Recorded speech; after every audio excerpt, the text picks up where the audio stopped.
A huge part of being a college student is taking notes and studying. So let's get into some of those strategies that could potentially help you. General tips for taking notes. Make sure you come into class prepared. We'll talk about that in a second. Always title and date your notes. Keep it simple if you can. Don't try to write down everything the instructor is telling you. Use some blank spaces. We'll talk about some different techniques in just a second. Pay attention to keywords. So this is important, or vocabulary and dates.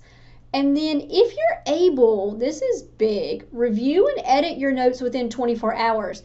Usually when you're in class, you are just rushing so fast to try to write down everything that's being said. Take some time after class, go back and review, edit them, even rewrite them if you have the chance. Different styles of note-taking. Cornell Notes have been around for a really long time. I think it's a great way to organize notes, especially for things like a math class. So you divide it into 4 sections. You have a heading. You have a section for all your questions. It could even be like section headers over there on the left-hand side. The middle is for the main points, and the bottom is for summary. So here's an example of a way that it could be used in a math class. And then over here on the right-hand side, you have an example of how it could be used in an English class. So it's a really great way of organizing your notes. Really great way, too, of like quizzing yourself. So if you want to go back and study, you could cover up the middle section and then ask yourself the questions over there on the left-hand side. Mind mapping works, especially for visual learners. So it's a matter of, we've been doing these ever since probably you were young. You do the main topic in the middle and then you branch off. So for example, this is a visual of how it could be used like in a biology class. For somebody who has struggles paying attention in class, maybe mind mapping is a way you could make it interesting and fun because you're more or less drawing your notes. And then if nothing else, a standard outline works. So you have your main topics, your subtopics, and then your supporting facts. You can use bullets, you could use Roman numerals, whatever works for you. Now, highlighting does not replace note-taking, but it's a great second step. This is a great way for you to go back and review your notes, point out those key details that you want to remember later on down the road when you have a quiz or a test. This is a great way of a person that's gone back after they've taken their notes. They've come up with a key for their highlighting. So for example, like in a history class or psychology or sociology class, you've got your dates, examples, your vocabulary, your people, and your subtitles.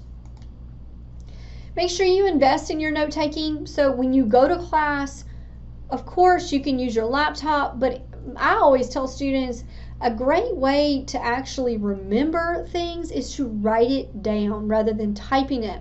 So invest in your note-taking. Find, a good binder or a good notebook, and then get you a nice pen that you actually enjoy writing with, and invest in your note-taking. Make it fun and make it interesting.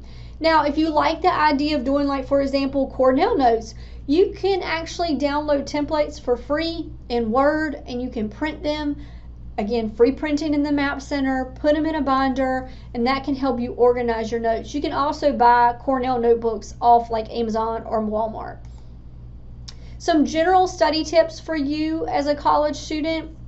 There is a study cycle, so I would always suggest first by previewing material in your textbook before you go to class.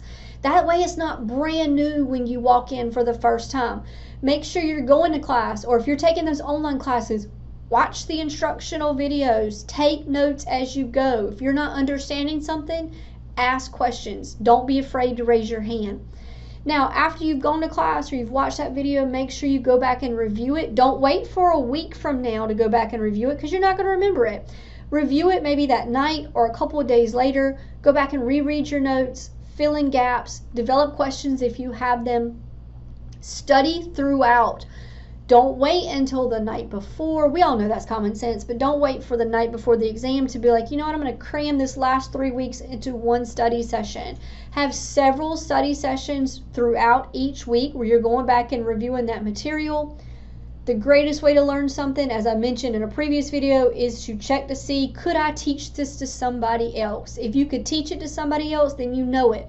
If you could not teach it to somebody else, then you need to go back, review, study again. Speaking of reviewing and studying, I'm not going to read everything on this slide, but this is a great slide to pause, read, take a look at. These are all the different ways that you can prepare to study for a topic. And then after you've prepared to study, how do I go back and review it? So this is about every single study strategy that I could potentially give you here. The big question I usually get from students is, I can study history or I can study psychology, but I really struggle when it comes to studying math or science because it's just different. So if you are taking math or science as part of your program of study, biggest suggestion is to practice. Math and science is the act of doing it rather than reading it and memorizing it. So do those extra practice problems every single day. Keep a notebook of all the problems that you've done in class. Now, it's much different copying it from the board than you doing it yourself. So make sure that you're doing the problems yourself after class. In terms of test prep, review over those notes. Make a list of concepts that you need to study or a list of formulas that you need to know. Take those homework problems that you've been doing and rework them, noting why the procedures worked when you're doing the homework problems. Locate additional problems and then test yourself under realistic conditions. You're not going to have help on the exam. You're not going to have that feature like in Pearson, help me solve this. Test yourself under realistic conditions in the time limit that the instructor is going to give you on the actual exam. Now, when it comes to actually taking the test, I would suggest you glance over it first before you begin. There may be some problems that are worth more than others, so start with the ones that are worth more value. If there is an easy problem that you know, that is a great starting point. Show all of your work on your test. If you have a lapse in memory on a certain problem, skip it. Do not spend 20 minutes on a problem that you don't know how to do. When you get your results back, make sure you're analyzing your test because in most of your college classes, you're going to have a final exam.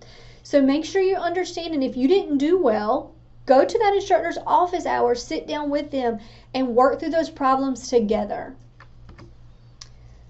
Speaking of, ask for help.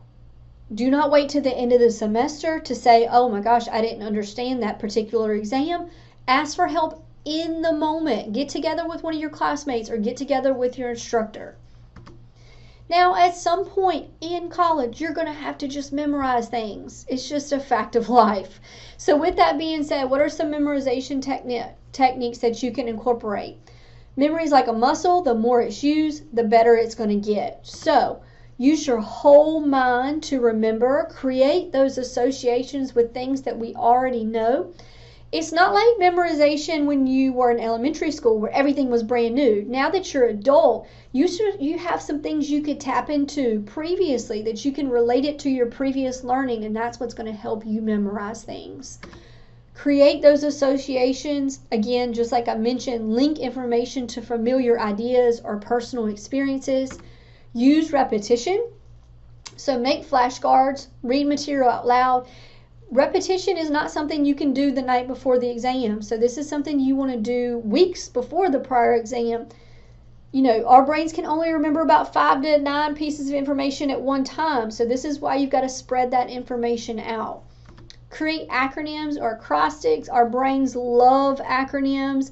Roy G. Biv is the color of the rainbow. NBA, National Basketball Association. Please excuse my dear Aunt Sally is something you've probably memorized since elementary school. Make those associations or make those acronyms in your current college classes. Our brains love a good rhyme or a song. I can't tell you what I had for dinner last night, but I can tell you 90s music lyrics like it was yesterday. So make a song, make a rhyme out of something that you have to memorize in your classes. The final tip or suggestion is to make a schedule. Again, just like I've said about 1,000,000 times in this video already, do not wait until the night before. I would suggest at least 5 days prior to the exam, make you a 5-day study plan. Go back to that list that I gave you a while ago. How are you going to prepare to study? How are you going to go back and review this material? I would suggest start with the material that you found the hardest, and then on day 5, studying the material that you found the easiest. Your instructors are here to help you. So if you need help with studying, you need help with reviewing, make sure you use your instructors as a resource.